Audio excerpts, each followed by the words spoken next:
budaya bangun Bayu Wisma dadosaken keluarga ingkang sakinah mawaddah warahmah amin Allahumma amin. Boten kata lupen dumateng sedaya para rawuh Bapak Sugiyanto kepareng ngaturaken agunging panuwun dumateng sedaya para rawuh tangga tepalih sanak kadang sedayanipun ingkang sampun paring pambiyantu arupi napa kemawon kagem panjenengan dari jarak bali punika. Bismillah malih Bapak Sugiyanto Swardo namung saged paring doa mugi-mugi amal bakti panjenengan sedaya dipun wales kaliyan Allah Subhanahu wa taala kanthi pahala ingkang ageng. Mbok menawi saking kawula cekap semanten ingkang kula tarengaken saking panjenenganipun Bapak Sugiyanto sekalian, monggo bilih atur kawula kathah lembatipun kula nyuwun pangapunten ingkang sak kathah-kathahipun. Wallahu muwaffiq ila aqwamit thoriq. Wassalamualaikum warahmatullahi wabarakatuh.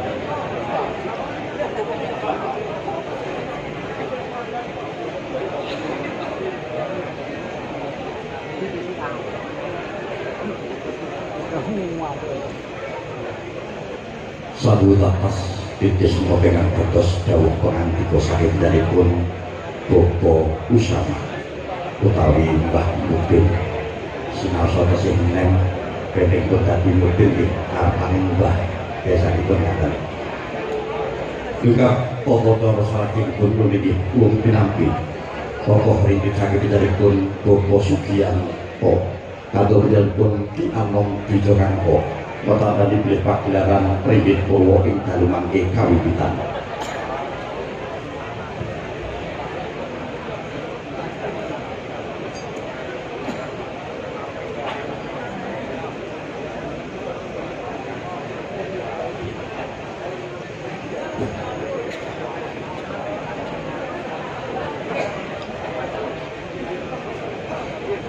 Kanthi atur bismillahirrahmanirrahim ulung pinampi gunungan saktipun Bopo Sugiyanto katur Ki Anom Wijokanto mertanda dipilih pagelaran Pringgit Purwo ing dalu mangke kawiwitan. Kawula minangka pambyawara kula bilih wonten kula dungkapaken kawula matur nyuwun umuturing samudra pangsami. Wabillahi taufiq wal hidayah. Wassalamualaikum warahmatullahi wabarakatuh. Sugeng Amir Sani.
sumeblak sorote duman pratangga pati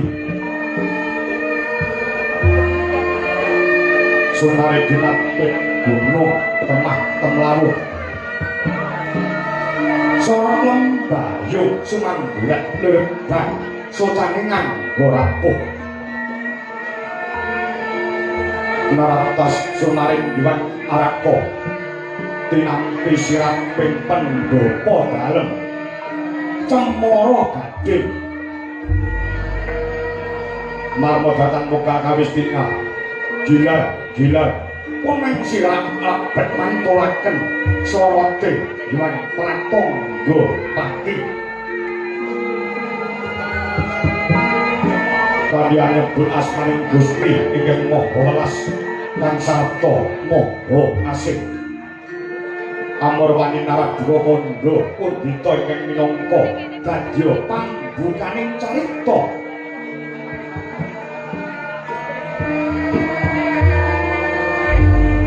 lah menika tawanane gumlaring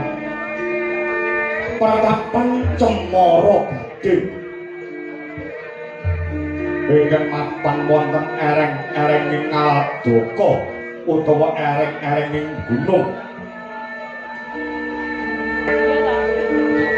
marmo datang mongka kamuntuk asri sesawangan ana ing pratapan lenggak-lenggok ilining toya ingkang sami mijil saking sendang kang pening dirtane pinara para pelayune bendung-bendung pinayong ileni sawah miyak patah galane para narakisma para narakisma wekal pangkulan tetanem satemah bumi cacek kang datang ana kang sala kawis tingkah ijo royo mertanggani kamuntoneng kono datang kirang sandang pangan lan papat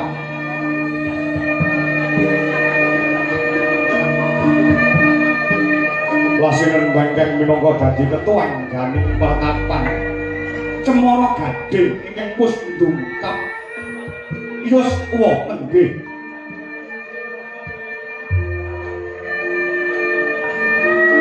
ingkang apa parap sang penemban begawan jayeng sabdo nadyan kawa sepuh parang dinitasan pinaringan bagas pewarasan nalika semana den adep dening ingkang putra tunggal ingkang asasilih sang dewi Jayeng resmi ingkang tansah sumuyut ana padane ingkang rama sawetawis denira samya lelenggan kidul kabu minangka pramita kalamunta sang wiku asa medhar sabda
Iwan sembah lirik bulut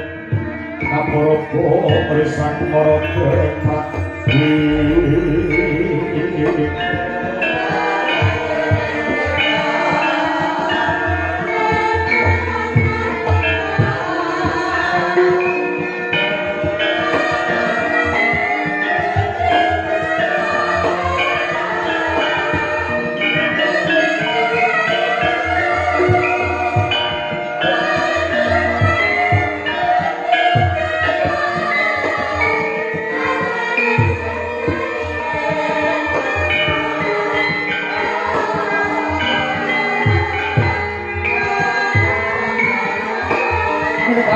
kasih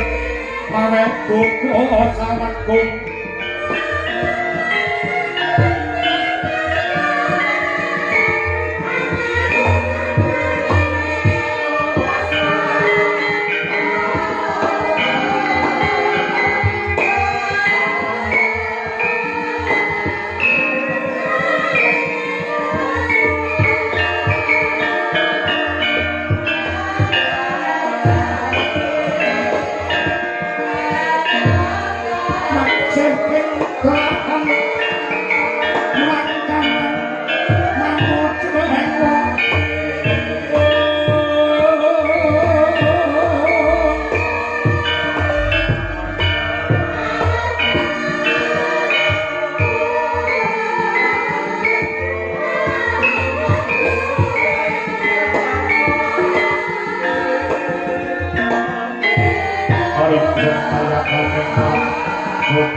Lho,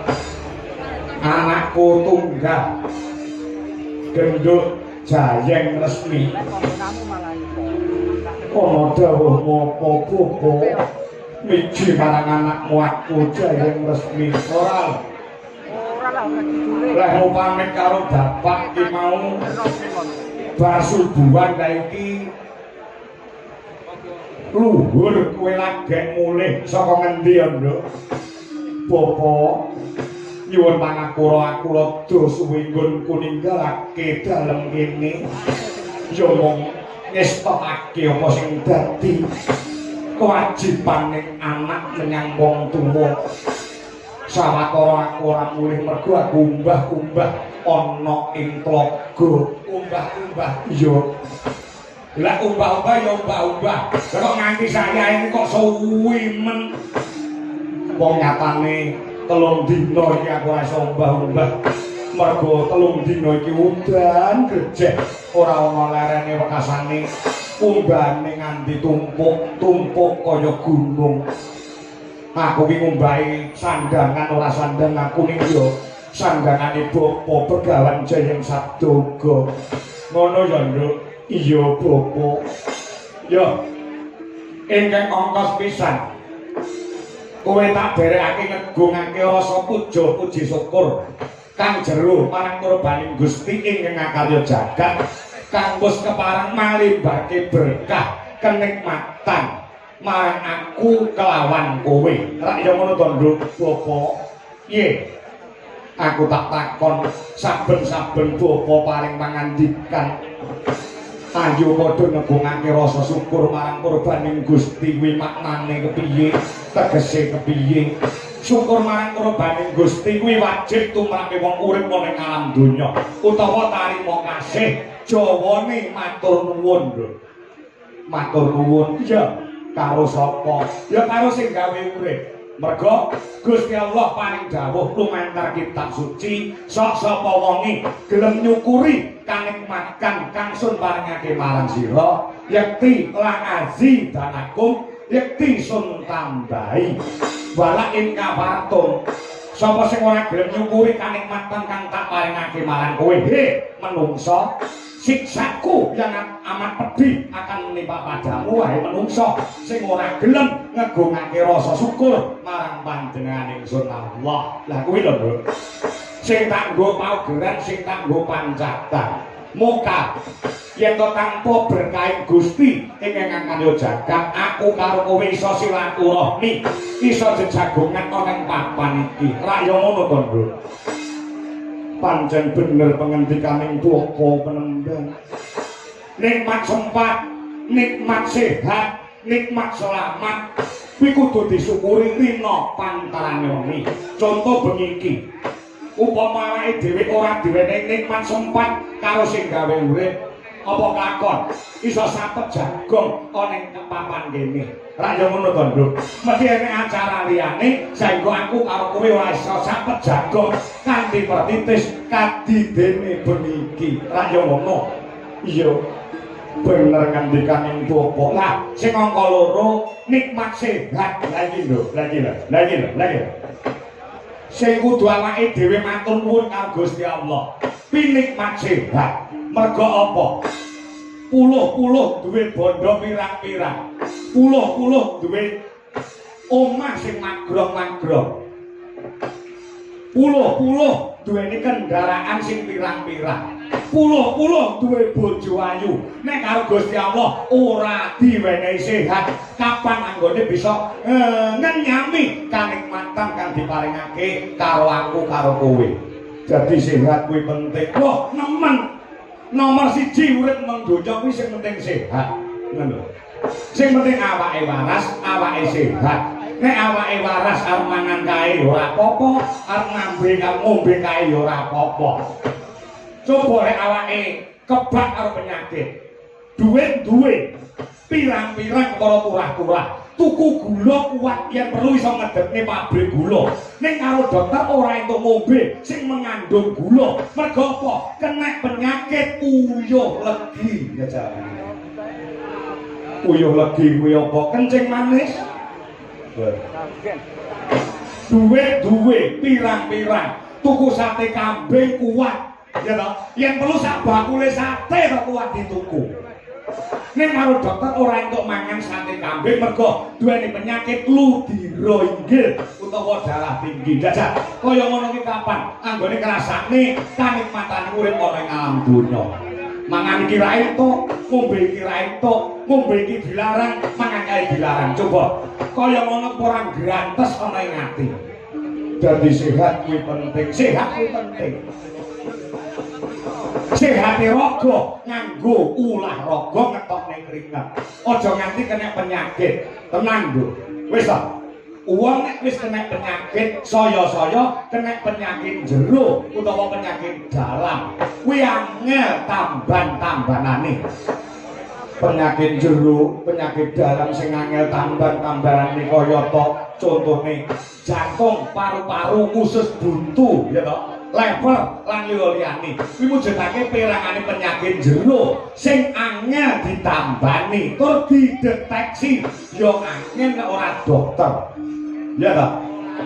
kuwi tur larang ragate beda karo kena penyakit jaba ki gampang dideteksi cara tembunge sing mentereng tur gampang ditambani murah ragate contone penyakit jaba sing murah ragate panungen kadasen kena peso atau kena lading di betadin 2 dina 3 dina wis garing kena penyakit jero kuwi angel tambanane kula apa wae apapun itu kuwi lek manggone ning jero kuwi mesti regane laris larang regane iki mesti larang apa wae to pokoke manggon ning jero kuwi mesti regane larang contone nggon gawean ya sing jero regane larang nggon gawean insinyur karo kondektur kuwi bayarane mesti akeh insinyur mergo apa insinyur ki sekolahe dhuwur ragate akeh tur to sing nyambut gawe ora ketok montok sing mapane ning jero sirah ya kuwi otake sing nyambut gawe akale sing nyambut gawe bekasane bayarane ya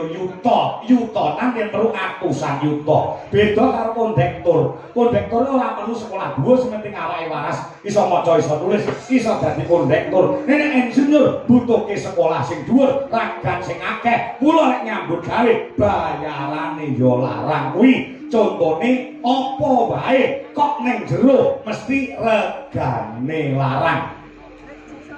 sing ning jero regane larang sing gampang ditampa sak liyane gawean sing iso disawang saiki sing kena dicontoh saiki apa iki lho sawangan jentrek enek 6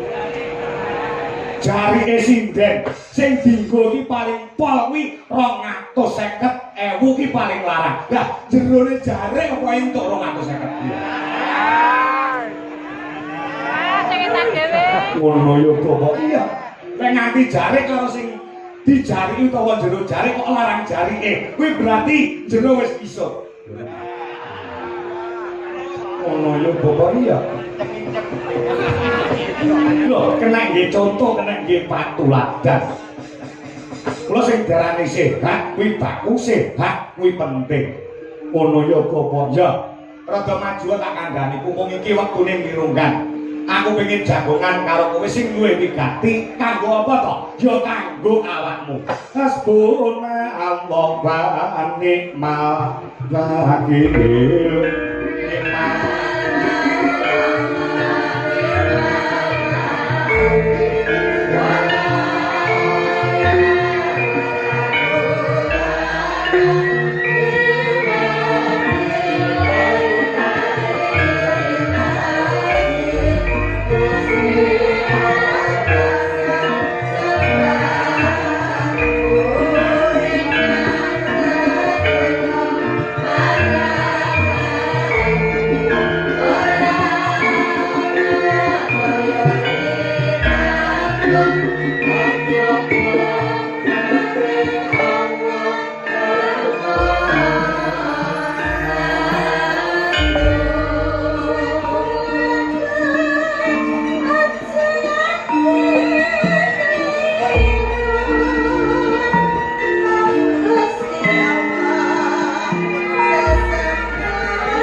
Talangan gamelane balungane. Kaca-kaca sing ban itu jare anyar-anyar lah.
wis bobo apa lek mau tuku rokok wis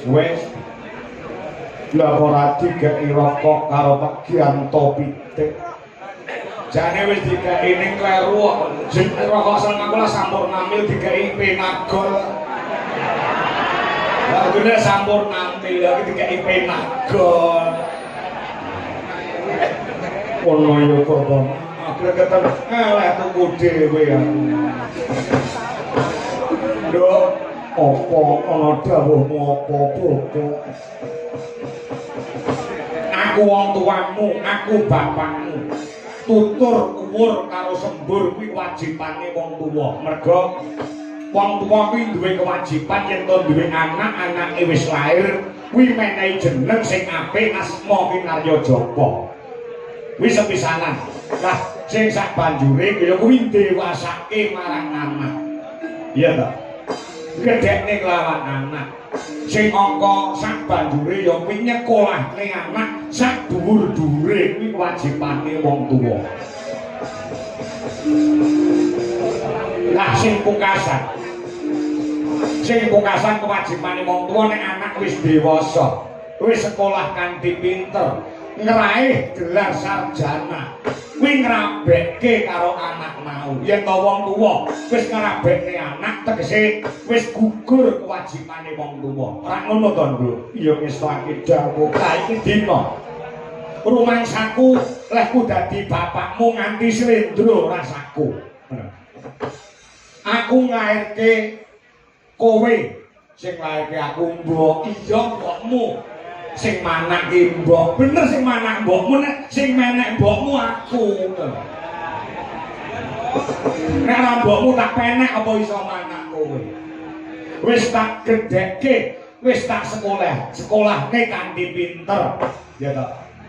wis gelar sarjana lah bapak kepengin tuntas kewajibane wong tuwa ya kuwi mala kramake utawa ngrabekne kowe Nduk Esmi umurmu saiki pira 24 ya wis punjul selawe mlaku adalah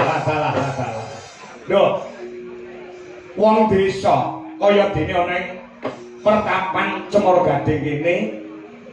cah wedok iki nek umure liwat 22 kok urung rabi kuwi cakala mangsa dirasani karo tangga teparu ge lho kae rambak rabi-rabi kae perawan kasek lho umur kowe iki wis suwidak lho umur kowe wis suwidak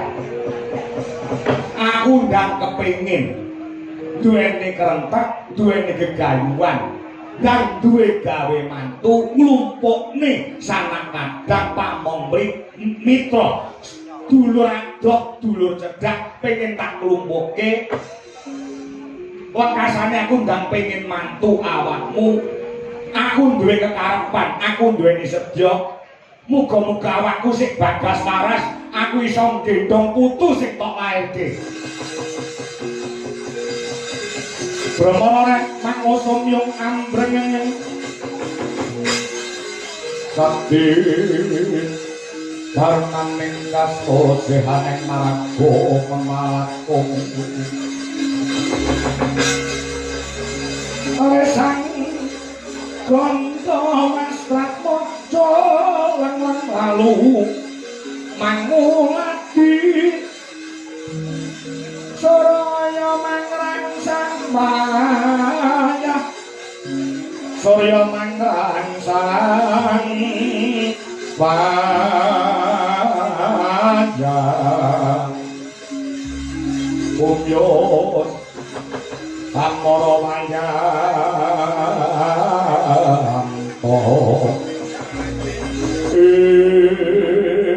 apa rong enek to apa rong ana wong lanang sing mlebu ana ing atimu kowe meh selawe lho nduk umurmu sekolahmu ya wis tuntas gonmu nuntut ilmu golek ilmu ya wis rampung kowe iki ngenteni apa aku ya babat pisan ora ndungak ing atase kowe nganti prawan meh umur 20 taun kok rong enek wong lanang sing nyedaki kowe iki jane enek apa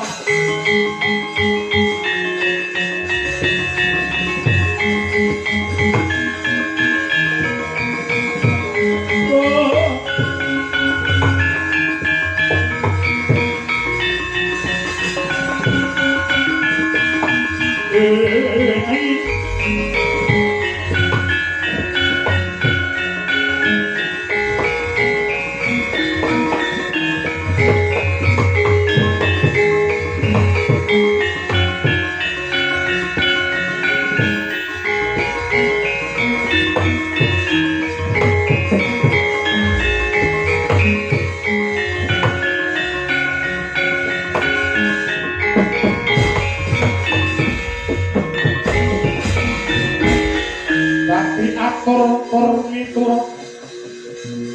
manut sumaran mring Gusti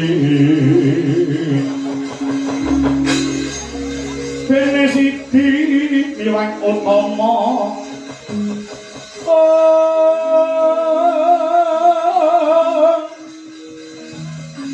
panindak ing praja ngadil bejo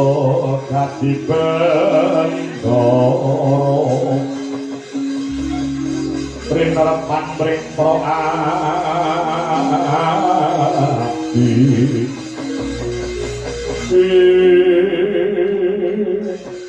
Popo panjenengan mojo ngendika sing kaya ngono to Popo saya ndadekake cilik atiku sing tak nggo gondhe lan sing tak nggo paugeran lak pangendikaning Bapa Begawan Jayeng Sabdo yen to siji pesti loro judul telu wahyu papat derajat lima donya momo ana panguwasaning Gusti ingkang ngkarya jagat judule manungsa wis diatur ditata kelawan Kang Maha Kawasa aja ngwantirake marang anakmu wedok aku Jayeng Resmi Bapa yen wis wahyaning mangsa kala tertantu wae ana wong lanang ingin bakal mengku kelawan anakmu aku iki orang dene ngono to wong bocah saiki lagi umur aja nek 20 18 19 taun wis gandeng renteng-renteng karo jalanan lah kok kowe meh umur 20 kok wong lanang tuwa jalanan sing dolan rene wae ora